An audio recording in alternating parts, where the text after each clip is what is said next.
El matadero de Esteban Echeverría es, sin duda, una de las historias más crudas y brutales de la literatura argentina. Es un relato corto, sí, pero cada palabra tiene un peso tremendo, golpea. A simple vista, parece una historia sobre un matadero, y lo es, pero como vamos a ver, en realidad es una disección de cómo la violencia política puede llegar a consumir a toda una nación. Arranquemos con esta frase que es súper contundente y está en el texto. Desde el primer momento, Echeverría nos está diciendo, ojo, esto no es solo sobre un matadero. Se trata de un sistema político que se mete en todo, que lo impregna todo hasta los lugares más sucios y violentos de la sociedad.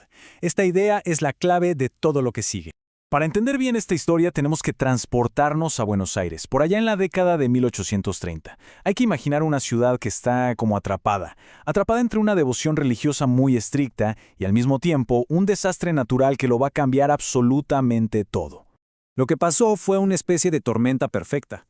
Primero llega la Cuaresma que impone un ayuno de carne, y justo ahí, ¡pum!, cae una inundación tremenda que aísla la ciudad y bloquea la llegada de ganado. ¿El resultado? 15 días sin carne, 15 días de hambre y una desesperación que se va a convertir en el motor de toda la historia. Y claro, en medio de semejante crisis, la Iglesia encuentra a quién echarle la culpa. Los predicadores se subían a los púlpitos y decían a los cuatro vientos que la inundación era un castigo de Dios, un castigo por los pecados de sus oponentes políticos, los impíos unitarios. O sea, una catástrofe natural se termina convirtiendo en un arma política. Y bueno, esto nos lleva directo al conflicto central que define esa época y, por supuesto, la historia. Por un lado estaban los federales, que eran leales al gobernante Juan Manuel de Rosas, a quien apodaban el restaurador de las leyes. Y por el otro estaban los que ellos mismos llamaban salvajes unitarios. Así de fuerte. Eran la oposición y los veían como herejes, como enemigos de la patria. Entonces, el escenario es este: una ciudad hambrienta y una tensión política a punto de estallar. Es justo en este momento que la historia nos lleva a su locación principal, el matadero. Porque después de 15 larguísimos días, por fin llega un poco de carne. La reacción de la gente cuando llega la comida es increíblemente reveladora. Nadie grita de alivio por el fin del hambre. No, lo que gritan son consignas políticas. Esto nos muestra, de una forma brillante, cómo la distribución de algo tan básico como la comida estaba politizada. Era una herramienta más para reforzar la lealtad al régimen.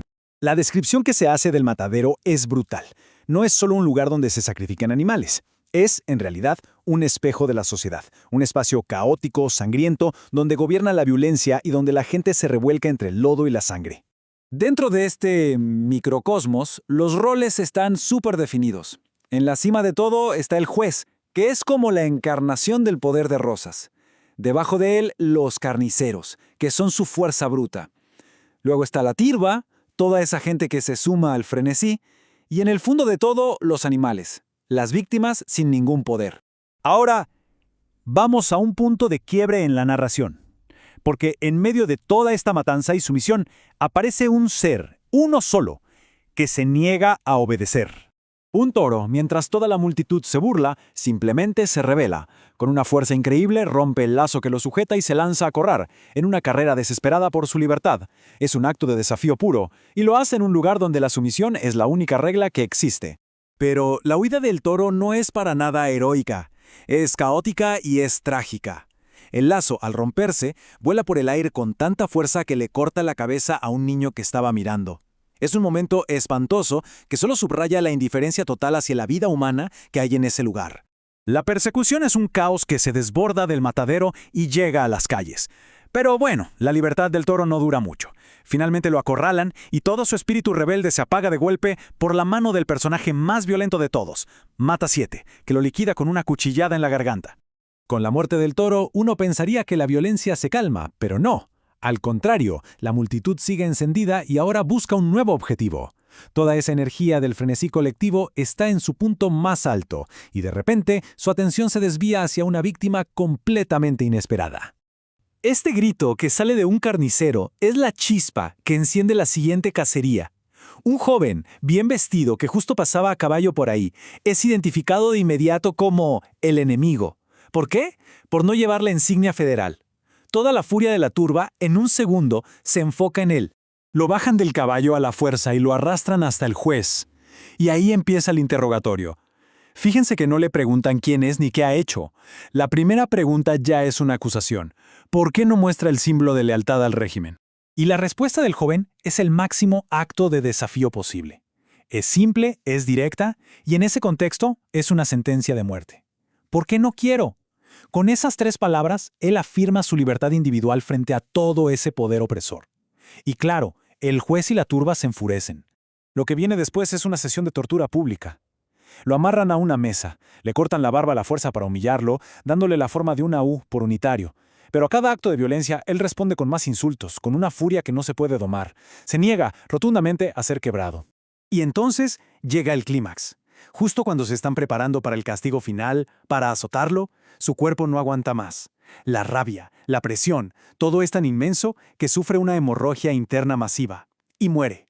Muere ahí mismo, pero no por la mano de sus verdugos, sino por la explosión de su propio espíritu desafiante. Las palabras finales del juez son, de verdad, para helar la sangre. No hay ni una pizca de remordimiento, solo una fría indiferencia. La tortura y la muerte no fueron un acto de justicia, ni siquiera de castigo político. Fueron simplemente un divertimento. Esto lo que revela es la deshumanización total del enemigo.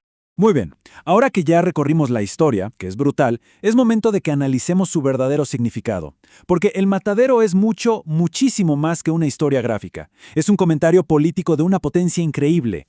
La historia funciona como una alegoría.